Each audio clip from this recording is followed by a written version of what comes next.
Hey guys, it's Clockwork Music, and in today's video we're going to be making a Beatles album only using singles. So the way this is going to work, we're going to pick one single off, obviously one song off the single, and putting it into an album. This is a favourites album and not a greatest hits album, so let's get on with it. We start off in 1962, and we've got Love Me Do and P.S. I Love You. I've chosen Love Me Do just because it's a classic, it's very recognisable, and I think it's a lot stronger than P.S. I Love You, even though it's a bit repetitive. I do, however, really like P.S. I Love You though, and I love that song a lot. We move on to 1963, and we have Please Please Me and Ask Me Why. I've chose Please Please Me because it's obviously the title track for the first album. Really nice harmonies, maybe not better harmonies than Ask Me Why, but it's a really big favourite of mine and one of my most listened songs in early Beatles.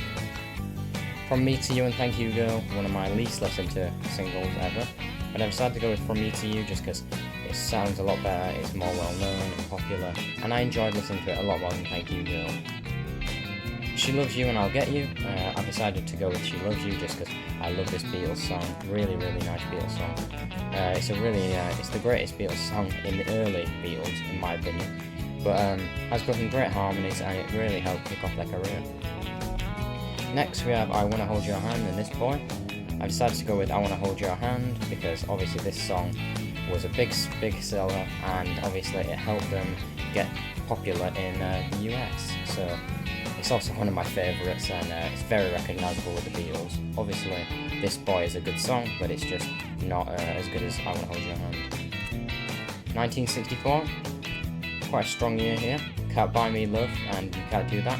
I decided to go with Cant Buy Me Love just because of the lyrics are amazing, very catchy, and very well known. Very much stronger than You Can't Do That though. A Hard Day's Night and Things We Said Today. I've obviously gone with A Hard Day's Night just because of that iconic opening chord.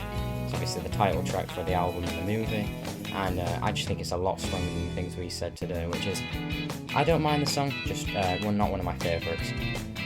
I Feel Fine and She's a Woman, very different to the single which came before it. I Feel Fine is the choice I've gone with. It has a great riff and it's a great song even though Ringo doesn't play on it. We move on to 1965, which is a bit of a change in the sound of the Beatles, obviously, we all know that. We've got Ticket to Ride and Yes It Is. This was just before the big sound change in the Beatles, but I've gone with Ticket to Ride because it's one of the best on Help. It's got the iconic riff and it's very catchy. We've got Help and I'm Down. I've obviously gone with Help because it's one of John's best songs and also one of John's favourite songs. It's obviously the title track for the album and the movie of the same name. We've got Day Tripper and We Can Work It Out. This was definitely a significant change in their singles. Singles. But I decided to go with Day Tripper just because of the amazing riff, the very catchy song, and also it's just such a great song, isn't it? It's very different. But also We Can Work It Out is also one of my favourite singles of all time, one of my favourite songs. So this one was quite a hard one for me. So moving on to 1966, we obviously start with Paperback Writer and Brain. One of my favourite songs is Paperback Writer, obviously one of the greatest videos ever done with the Beatles in the park, and it's one of the first music videos actually produced ever. It's got some great lyrics and it's just a really nice riff in the song. Still quite a hard choice though. Eleanor Rigby and Yellow Submarine. I've obviously gone with Eleanor Rigby just because of the amazing lyrics by Paul. It's one of his best songs ever. And I'm not a big fan of Yellow Submarine, even though it is one of the it's a gentle kids song, I would say. But this is probably one of the strongest songs of Revolver is Eleanor Rigby. Before we move on to 1967, in the comments below, let me know your favourite ever Beatles single. So 1967, we start off with the strongest single ever, I would say, Strawberry Fields Forever and Penny Lane. I've decided to go with Penny Lane just because this song really resonates with me. It's very nostalgic, I knew all the lyrics when I was younger, it's one of the first Beatles songs I really got attached to. Strawberry Fields Forever, however, is one of the greatest songs of all time. It's just not my favourite of the two, but it still is maybe better than Penny Lane. I just love Penny Lane's creative lyric to do with all the places in Liverpool. Next, All You Need Is Love and Baby You're a Rich Man. I decided to go with All You Need Is Love, just because I'm not a big fan of the Baby You're a Rich Man intro. It's a big anthem of that year, very catchy and also performed live, as we all know. Hello Goodbye and I Am the Walrus. I decided to go with I Am the Walrus, even though Hello Goodbye is one of my favourite late Beatles songs. I've gone with that because it's very lyrically creative and it's very confusing, but an amazing song. We move on to 1968 now, and we have Lady Madonna and The Inner Light. Lady Madonna is one of my most listened to singles ever, and The Inner Light is one of my most least listened to songs ever.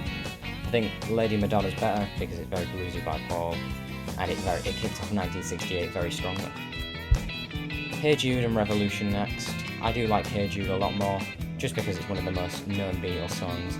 It's an anthem for sports and it's just a great dedication to Julian Lennon. 1969. We've got Get Back and Don't Let Me Down. I've obviously gone with Get Back just because it's a catchy song with a great bass line, and after seeing the Get Back videos, it really made me appreciate this song more after seeing Paul work on it in the studio. This was one of my least listened to singles ever. I've listened to these songs twice in my entire life, which is very odd. I listened to them again for this video and I've decided to go with Old Brown Shoe. I'm not sure why, it's just I enjoyed it a little bit more. Next we've got Something and Come Together. I've decided to go with Something because it's one of George's greatest songs ever. It's an amazing love song, but both songs there are really amazing. I do like Come Together, but it has to be Something. We move on to 1970 now, and we've got Let It Be and You Know My Name, Look Up My Number. I've decided to go with Let It Be, just because it's one of Paul's greatest songs, amazing lyrics, and You Know My Name, Look Up My Number isn't the most known Beatles song ever. This is the complete album here. Obviously, below I'll be putting a playlist of the album, and I will make it public. So thank you for watching, and I'll see you later.